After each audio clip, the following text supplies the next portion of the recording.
नागपुर जिले की रामटेक पंचायत समिति अंतर्गत आने वाले बोथिया पोलारा जिला परिषद सर्कल एवं पूरे रामटेक पंचायत समिति अंतर्गत नरेगा एवं मनरेगा योजना अंतर्गत संचालित वाटर हार्वेस्टिंग सिस्टम योजना में 82 लाख रुपए से अधिक का भ्रष्टाचार होने का आरोप मुसेवाड़ी ग्राम पंचायत उप सरपंच देवेंद्र डोंगरे ने लगाया है।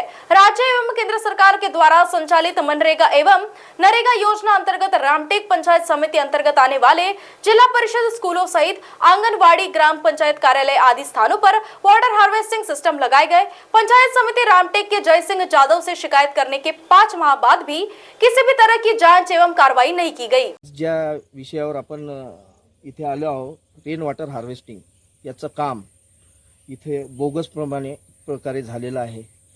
मी ह्या सदर कामाची तक्रार दुसऱ्या महिन्यात 2024 ला दिली होती, परंतु बीडीओ चौकशी टाळाटाळ करत होते, मला लालच देत होते पैशाची, परंतु चौकशी करायला तयार नव्हते।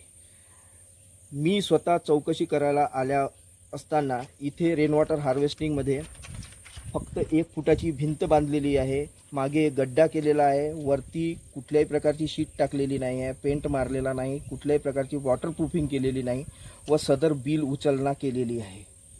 बिल माझ्या हातात आहे, 1,13,000 रुपये यांनी बिल मारलेलं आहे। अपूर्ण कामाची एमबी बनवलेली आहे। अभियंता चमन मेश्राम याच्यात सर्वस्वी दोषी आहे। त्यांनी खोटी एमबी, खोटे बिल लावून पैशाचं बिल मारलेलं आहे आणि हे बिल नरेगात 4 महिन्यात 5 महिन्यात पाठवून देते। याचा अर्थ असा की अपूर्ण कामाची खोटी एमबी बनवून पैसे उचलना करण्यात सर्वस्वी जबाबदार चमन मेश्राम आहे आणि चौकशी टाळाटाळ करणारा जो आहे तो पंचायत समिती चा बीडीओ श्री जाधव साहेब आहेत। 82 लाखाचा भ्रष्टाचार आहे हा पूर्ण तालुक्यात।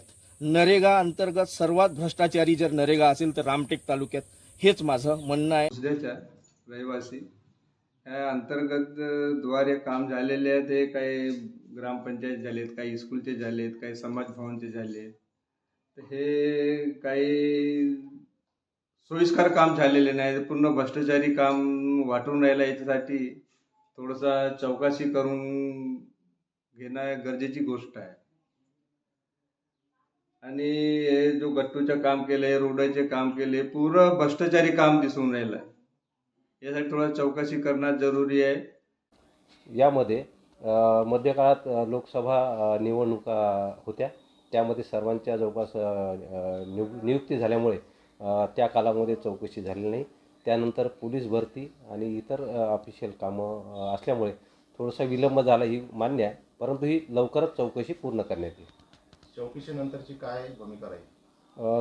चौकशीमध्ये तक्रारकर्त्यांना केलेले तक्रारकर्त्याच्या सर्व बाबी विचारात घेऊन ज्यांच्या विरोधात तक्रार आहे त्यांचीसुद्धा बाजू ऐकण्यात येईल आणि जो रेकॉर्ड तक्रारीच्या अनुषंगाने जो रेकॉर्ड आहे याची शहानिशा करून वरिष्ठ कार्यालयास अहवाल सादर करण्यात येईल। महाराष्ट्र टीवी 24 के लिए अजय मेहरकुले की रिपोर्ट, रामटेक।